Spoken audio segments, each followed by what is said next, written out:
It's getting awfully difficult to tell where we stand, with the president indicating over the weekend that we were easing back, now demanding compensation for Americans killed.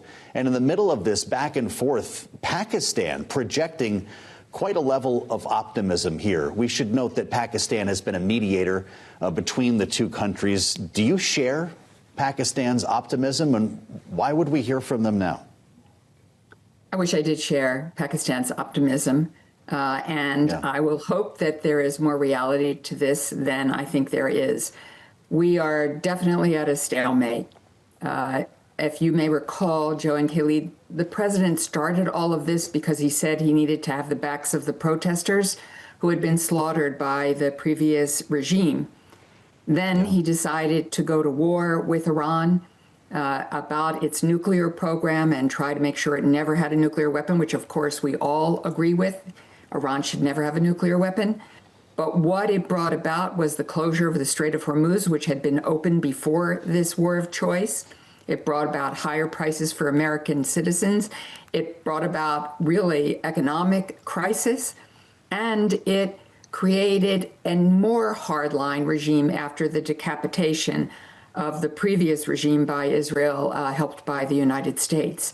Now, I think most people believe what's most important is to get the Strait of Hormuz open. I hope Pakistan has been able to negotiate something, but quite frankly, I'm dubious. I think unless the United States is ready to either allow Iran and perhaps Oman to have voluntary tolls, or to give Iran so much relief from sanctions and frozen assets that it's worth their while, I don't think we'll get it open for any sustainable period of time. And I think the reality is, for the foreseeable future, if not forever, Iran will control the Strait of Hormuz. Well, forever is a long time, Wendy, and if it is Iranian control of the Strait of Hormuz for an indefinite period of time, does that also mean indefinitely some low level of conflict in the Middle East? Sadly, I think we're really at no war, no peace right now. We are just sort of moving along. The president said yesterday that he's now going to use economic means to put pressure on Iran. And sometimes economic means do get people to a negotiating table. But the Iranians have said they're not going to negotiate with Trump until his presidency is over, because there is no basis for believing that a deal could be made. Now, some of this is posturing by both the president and the leadership in Iran. Some of this is negotiation in public. But I don't see anything, sadly, right now that's happening that is going to get us to an outcome that has an open Strait of Hormuz without tolls, without economic leverage. And we certainly are far away from getting a deal on Iran's nuclear capabilities.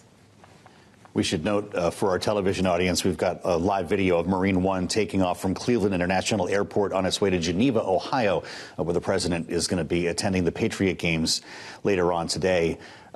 Wendy, if reports are correct, and I know we've been parsing words on the idea of munitions shortages impacting strategic decisions. I realize that there are some munitions that we have in ample supply, but are these reports limiting U.S. credibility and influence at the negotiating table?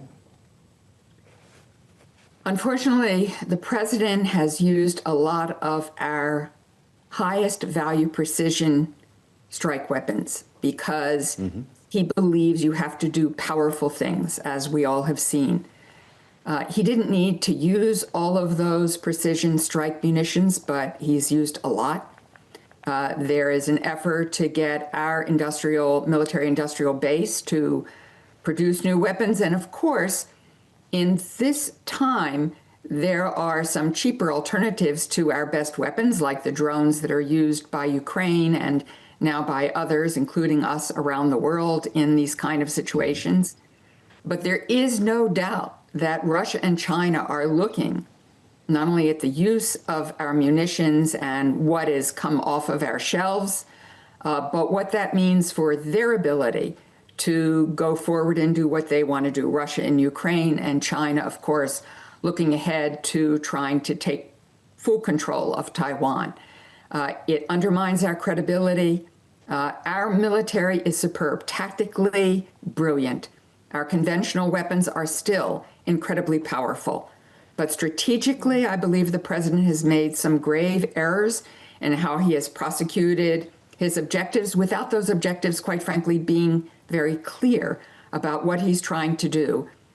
So every day, usually on Sunday, we see some positive signs. So the market opens strongly and then closes well on Fridays.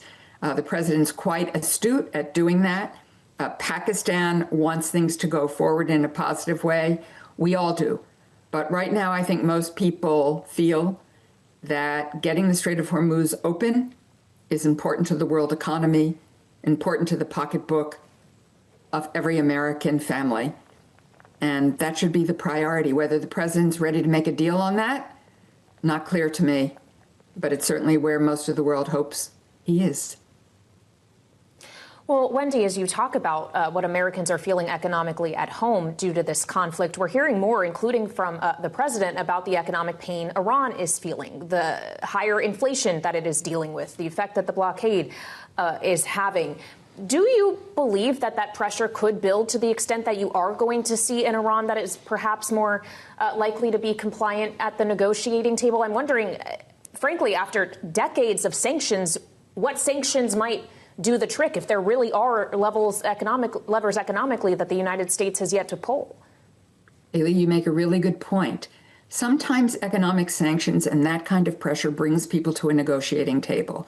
But Iran is a culture of resistance. That's what the 1979 revolution was all about. And so I don't think you're going to see them really cave or get compliant with the president just because of further economic pressure. This is a brutal regime. There's no question about it. These are what I call the hardliners, the Islamic Revolutionary Guard Corps. Look at what they've done to their own people, to their own citizens, the suffering that goes on there, slaughtering of protesters. So they really are about regime survival. And they've shown that even if you decapitate level 1 or level 2, level 3 is going to rise to the top. It's a very decentralized and very deep institutionalized governance structure in Iran. So I don't see Iran caving any time to what the president is trying to get done here.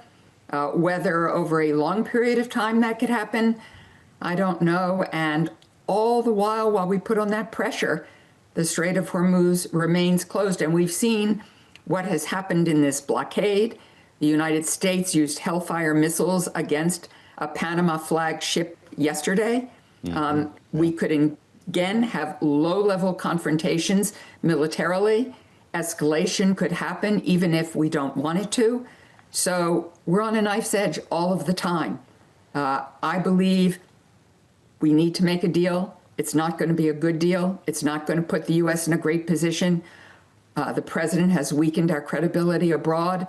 But we need to get the strait opened and then figure out how we can move forward to deal with what was obviously a critical objective, and that's to make sure that Iran never has a nuclear weapon.